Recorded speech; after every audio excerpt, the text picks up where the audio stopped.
Basically, the gist of what this is working loop chain. I'm using purple extreme. Everybody's got their own preference, and there's like a million different types of bike loops you can get. I happen to really like this stuff.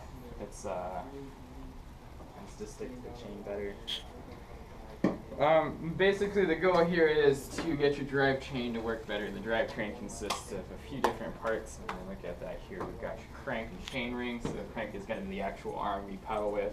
The chain ring is going to be those big gears. And you got your chain. You have your rear gear cogs. This can either be a cassette or a freewheel. In this case, we are a cassette. And then you have a derailleur. The basic drivetrain goal is to distribute power from pedals to your rear wheel or your drive wheel.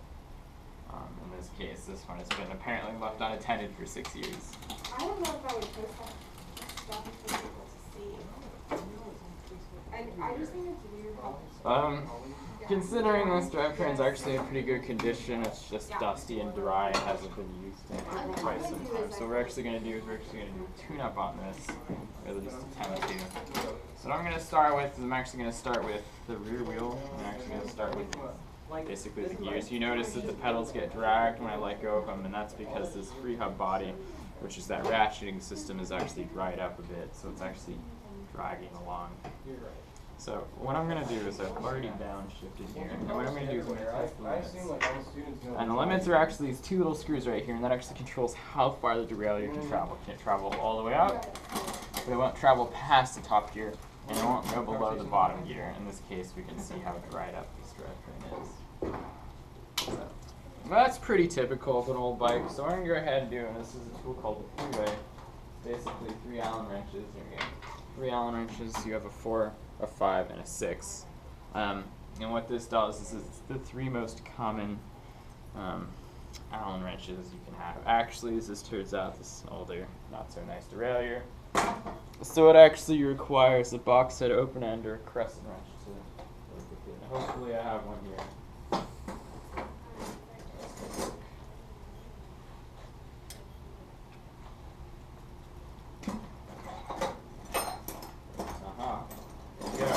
Most derailleurs now are actually equipped with an Allen bolt simply because it just makes maintenance much easier. It's much more controllable. That's alright. Work with them all. What we're going to do is we're just going to go ahead and take off the cable here. And what that's going to do is it's going to hang your derailleur free. And so now the derailleur is completely free on its own to actually travel the course of its swing. This is its swing arm here. This right here is your cage.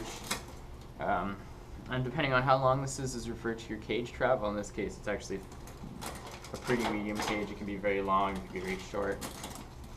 Typically you see a short cage derailleur on something like a road bike, a long cage derailleur on a mountain bike. This is kind of a mountain bike, so you'd guess it's got a fairly long derailleur cage. Now, okay, so that's that. We can go ahead and take a look at our actual shifting mechanism, see how our derailleur performs. As you see, as I push the movement arm, it operates fairly smoothly. The derailleur is completely functionable. The limits are still intact. And limits are one of those things that when your bike is built new, you don't typically need to change it. Just because you've got solid screws there that don't stretch, the reason you got to retune a bike is because those cables all want to stretch. It's sort of like an instrument on a string on an instrument. Instrument string will tend to stretch. Okay, so now we've covered that, we're going to go ahead and we're actually going to pull this cable here. So I'm just going to look for a cable housing cutters. These cut cable and these cut cable housing. And I'm not actually going to cut the cable, but I'm going to use it here to pull off the crimp. This little metal piece here is called the crimp. It avoids fraying.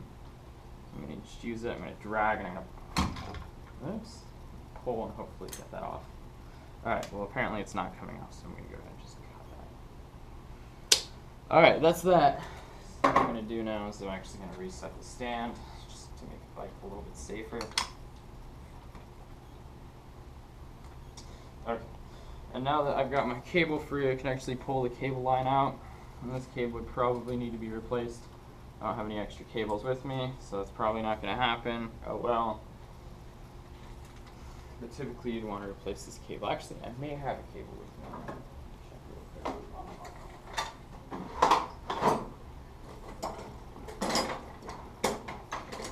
Alright, so it is looking like that's something I'm going to replace tomorrow.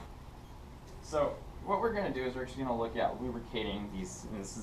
You got two parts to your cable. You got your cable on the inside. This is what actually pulls. This is what Kyle allows you to shift. It's what allows you to brake.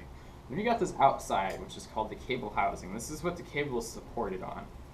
Alright, and so what will happen over years and over time is these cable housings will actually dry up on the inside when they should be lubricated, and the shifting's quality will actually go down. So what I'm actually going to do is I'm actually going to attempt to lubricate the cable housing if you want. So what you want to do is you want to take the lubricant bottle. In this case, I have Purple Extreme there. Really nice stuff.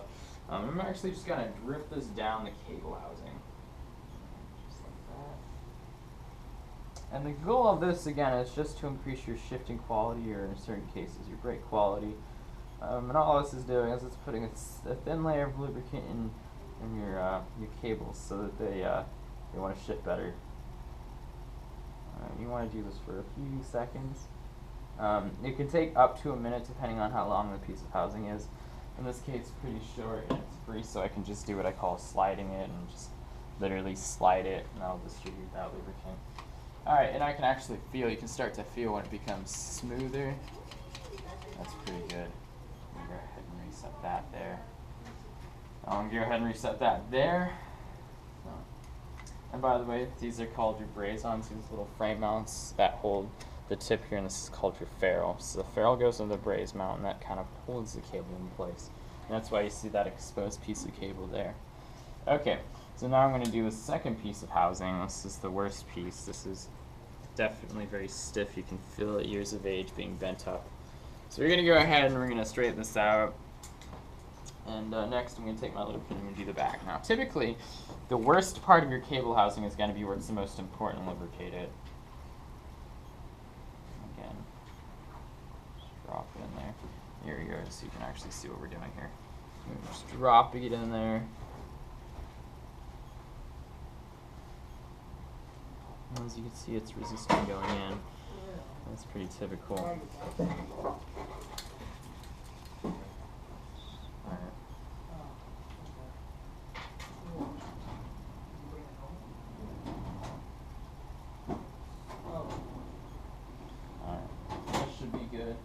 Now, with an old bike like this, it's never going to be perfect. You know, professionally, what I would recommend is actually going ahead and replacing your cables and cable housings. Because what will actually happen is corrosion, like rust, will actually develop on your cables and actually, in turn, damage your cable housings over a long, extended period of time.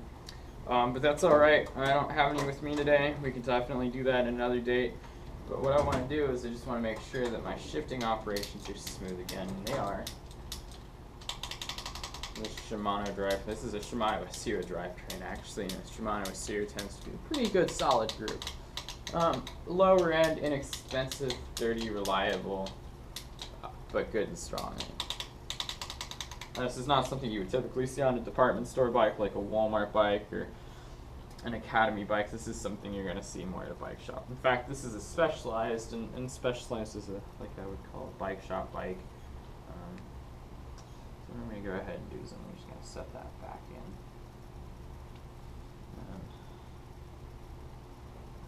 Pull that up. No problem. They were having a little bit of problem. So what will actually happen is you get around the cable, and in a perfect world we go ahead and replace this. But I did not bring any cable housing with me or cables today, so we're going to have to hold off. So this maybe becomes a little bit of a challenge because you have to actually get it through this little hole here. And sometimes what I actually like to do is I like to actually take the screw off. In this case, if I can't get new cable, I actually like to take the, and this is called a barrel adjuster. What it is it's a little nut, a spring, and a little plastic piece. So what I actually like to do is I actually like to take it off if I can't get new cable, and actually hand feed it in there very carefully. I'll sometimes even take the spring load off. And all I'm doing here is just making sure that it'll guide nice and freely through there. Like that. There we go. And this right here is fraying from being clamped for a prolonged period of time, so I'm going to try to wrap that. What we're going to try to do is we're actually going to try to be able to reuse this cable here.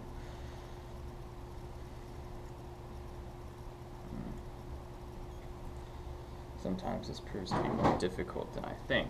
So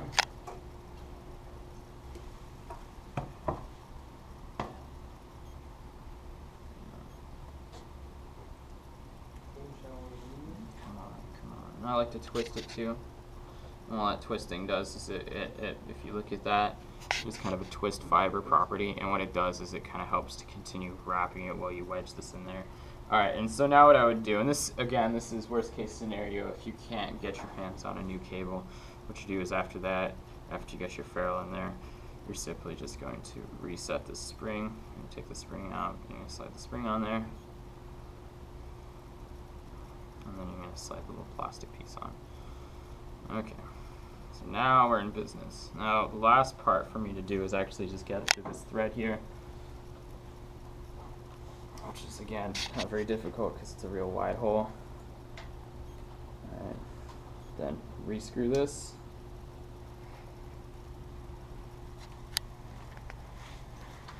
Like such.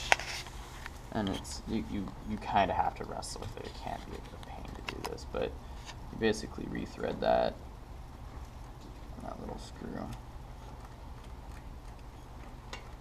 Alright, now we're really in business because what we just did is we managed to reuse an old cable after lubricating it. Again, not a perfect world. We'd want to get new cables and cable housing. Oh well, we don't have that today. Nothing we can do about that. Okay, so I'm going to go ahead and rehook that. Rehook my housing here. And what we're going to run into here is we're actually going to run into the problem of it needs to be downshifted. So what I'm going to do is I'm going to downshift here. There we go. I'm actually going to put this on the top here because it's making it hard for me to hook these cables into the ferrules again. There we go. Alright. So if you look here, we actually have frayed breaking in the cable. It's not good. It's not what you want. Again, this bike really should have new cables put on. What we're going to attempt to do is we're going to attempt to realign our index here. So I'm gonna pedal down. It's gonna drop to the lowest gear. It in fact does shift to the lowest gear. I'm just gonna make sure here that it is in its lowest gear, so it's all the way down. And so I'm gonna do is I'm going to retension this and retighten it. So I'm gonna go ahead. I'm just gonna very carefully. There's a little notch in there where you need to set the cable. And what I'm gonna do is I'm going to take my wrench here, open it back up. Set this cable clamp open, pull on it, make sure there's good tension, and retighten the cable. Alright, so I want to go ahead and shift just to show you how an untubed shift will work.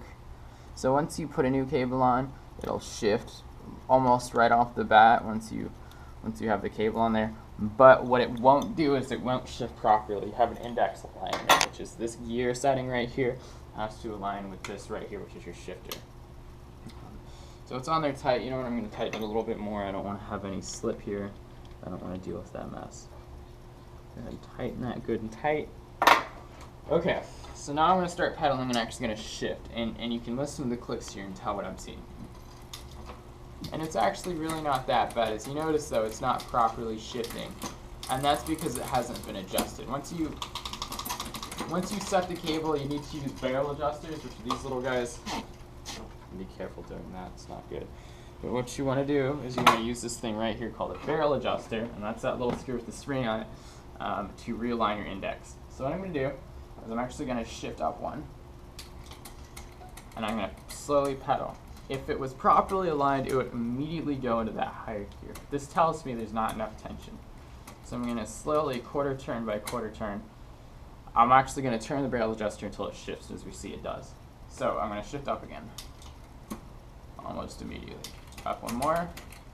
It's skipping. That tells me there's still not quite enough tension. So I'm gonna turn that barrel adjuster. 1, 2, 3. There we go. We're shifted up. We're gonna continue to do this until we go all the way through the index. After 3 or 4 gears of doing this, you got pretty decent tension. You go back to the bottom and you test realignment. So it looks like we might even have a little too much tension. So I'm going to turn off just a little bit. 2 turns to be exact. Tension, 1 turn.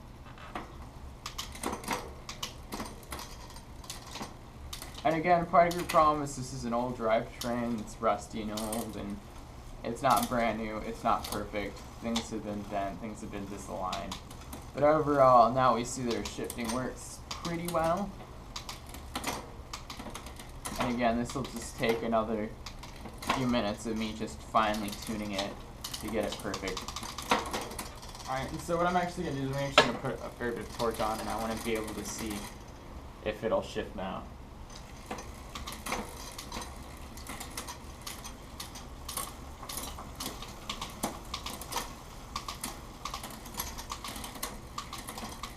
It's not bad.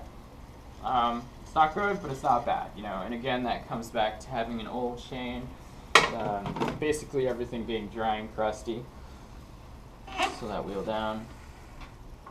A drivetrain like this, unless you do a complete overhaul, is never going to be perfect, but you can make it much better.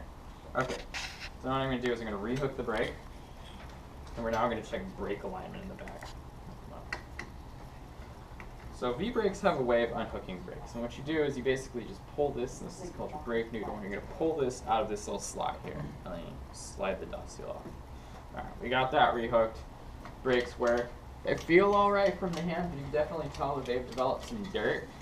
And I'm noticing that this side's got a significant amount of rub. So what I'm going to do before I touch anything is getting back to that lubricating process. I'm going to go ahead and lubricate this cable housing. So I'm going to pull that, and that's going to release tension. And I'm going to be able to pull my brake cable out of those braze-ons. And so that's going to give me a little bit of freedom. That's going to give me lubricating freedom. Now, the cool thing about Shimano brakes is there's this little tiny like slot right here. And what you can do is you can actually align, you know, these are your brake barrel adjusters here. You can actually align these little bolts. And these are old and crusty and don't really want to move. That's alright, I've dealt with worse. Man, those are really on there. Alright, what we can do, and there we go, we can actually realign that, see? And that produces a little tiny slit that we can actually pull the cable through. We actually pull this cable out, which gives us a lot of freedom. So now we have a free exposed cable. And what this allows me to do really is just be able to lubricate the hell out of it. You can really lube this thing up. And so what I'm going to do is I'm again just going to, and if you'll notice this is a brake cable, so it's a little bit fatter. I'm just going to do the same process. I'm going to drip a little of that lubricant down.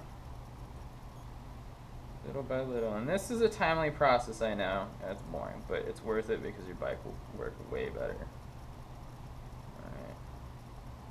Again, because those cables are completely free, I can use that slide process, and I can really just slide the housing back and forth. A little bit by a little bit. And I mean, just that little tiny bike lube I just put in there, already you can feel the difference. I'm going to do that a little bit more, then I'm actually do the secondary piece of housing, and I'm going to do that brake noodle as well.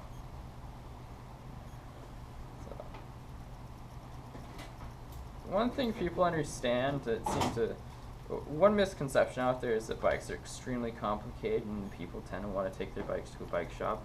But fixing bikes all in all is actually pretty easy. Yeah, there's a few things you need to learn the feel for, but overall it's not too bad. I mean, it's not like working on cars. Cars, you got thousands of pieces, they all have to work right. A bike, you got a couple hundred pieces, and most of the time you don't even need to mess with most of them. So here we go. It's not perfect, but it's far better than it was.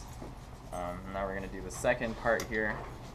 And this is the part I can actually feel off the bat that's real stiff. Actually, that's not real bad. The noodle can use some lubricant.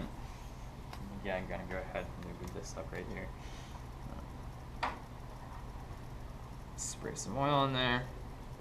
What you want to avoid, though, is you really want to avoid getting any lubricant on your brake pads. And again, these brake pads probably should be replaced in a perfect world, but, well, we don't have pads with us today, so that's probably not going to happen right now. I'm just going to, again, work that in. Alright, now what I'm going to do is I'm going to reattach the noodle to the piece of cable housing. Then I'm going to set that in its braze-on, set this in its braze-on, and then just that feels better. Alright, now what I'm going to do is I'm actually going to rehook the brake here. So this little piece of lead here, this lead mold on, clips right into this little floater. I call them floaters. I don't actually. They're not called that, but I call them floaters because it kind of floats. And then you're gonna slide it through that slit again that we disaligned or excuse me, realigned, just like that. Excuse me. We're gonna turn that so it won't slip out again. And then we're going to rehook the brakes. Okay, so what I'm going to do now is I'm just going to do a field test. I want to see how much improvement that lubricating actually did. Come on, work with me here. The advantage of this is you get better brake power, you get better brake response. Yep, by far better. And that's just a little lubricating on an old cable. Now, we notice here, if we go ahead from the back and we look, this this brake arm is completely stuck on the wheel. It's got a rub. And this one is moving. So that means that there's uneven tension.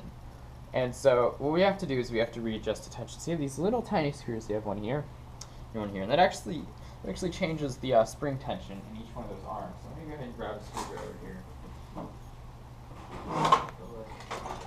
There we go. And I'm actually just going to attempt